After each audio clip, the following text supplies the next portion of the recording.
Isa na namang cute puspin ang bibida sa ating Wednesday Pets Day ngayong araw. Pero bago yan, panoorin muna natin to. Sa online world kung saan kaliwat kanan ng pet content, may isang pusa na talagang nagcha-champion sa cuteness at good vibes.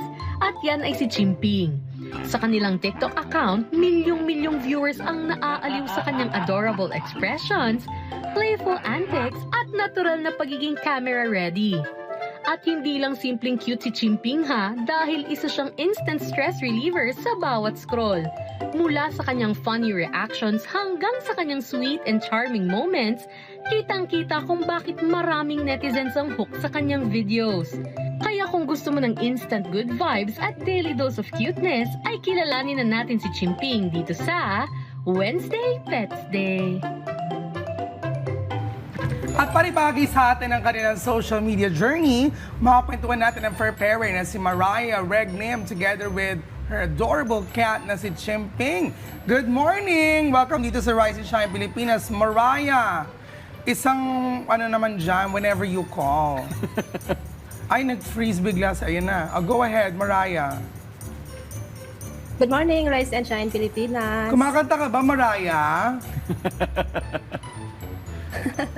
Medyo po. Medyo. Sige, medyo. mamaya sample tayo. Okay.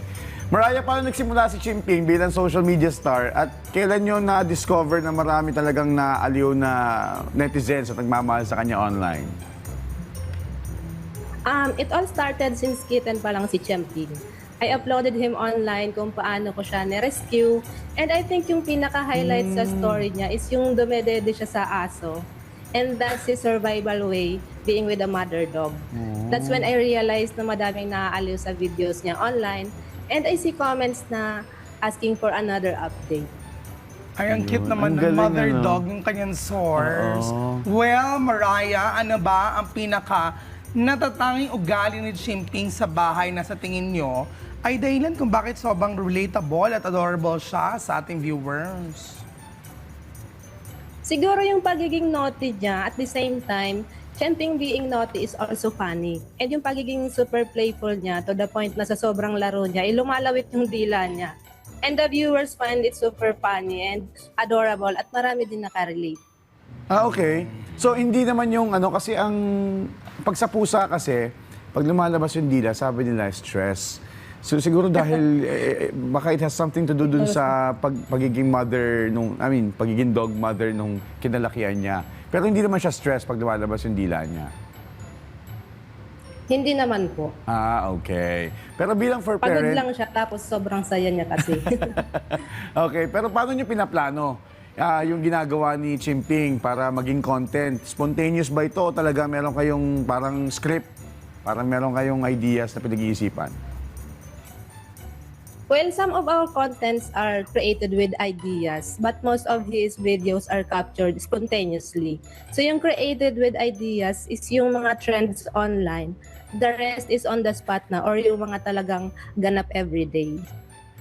Ah, okay. Sa pagdami ng followers at views, paano nyo napapanatiling masaya, healthy at stress-free si Chimping habang tuloy ang kanyang social media journey? In sharing Chimping's daily update, I only chose contents that resonate with followers and audience, like yung mga funny and relatable contents. To maintain Chimping stress-free, his contents are done carefully, especially when I needed him or I want him to wear something like clothes. But it has to be done quickly para maiwasan ma-stress yung pusa.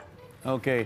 Mariah, ano mensahe mo dun sa mga pet lovers na, well, kasi may mga kaibigan din ako na advocate sila ng rescue animals na ano mensahe mo na mas tangkilikin din syempre yung mag-rescue ng mga stray kasi kawawa rin naman sila sa kalsada? Yes, I believe pets are generally adorable.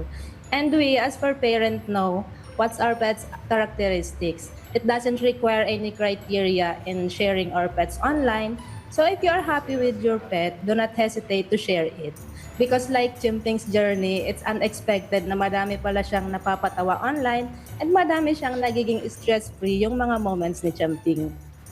Okay. I wonder tuloy, bakit Chimping yung pangalan ng yung adorable cat? So yung name niya is from Yes, galing siya sa pilyong Chinese. Mm. So yun po, pinangalan ko sa kanya. Kasi yung kitten pa siya, mahilig siyang mga gat. So pilyo siya. Mahilig siya maglaro.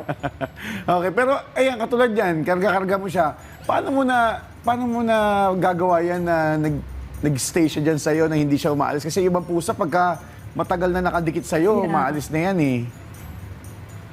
Ano ba Siguro yan? po na, Napipilitan ba siya na-train dyan? na din siya na kung kailan siya magstay or aalis. Ganun. Pag aalis din naman okay. siya, I let him go. Ganon. Okay. Feeling ko less Pero may moody si limit lang Chimping. Oo. Less moody si Chimping compared to other cats. Sa'yo, moody sa'yo? Ako yung moody eh. Ako naman yung cat ko yung moody talaga. Hindi, moody Sinira rin. na niya yung sala set namin. Ito yung Yung mga- ganito. oo, kinakalmot Puro nila yan. ginagawa niyang kalmutan, pero Yes. okay lang para sa ating pet. Love natin mga pet natin. Well, bukod kay Chimping, curious din ako, may baka ba mga pusang inaalagaan?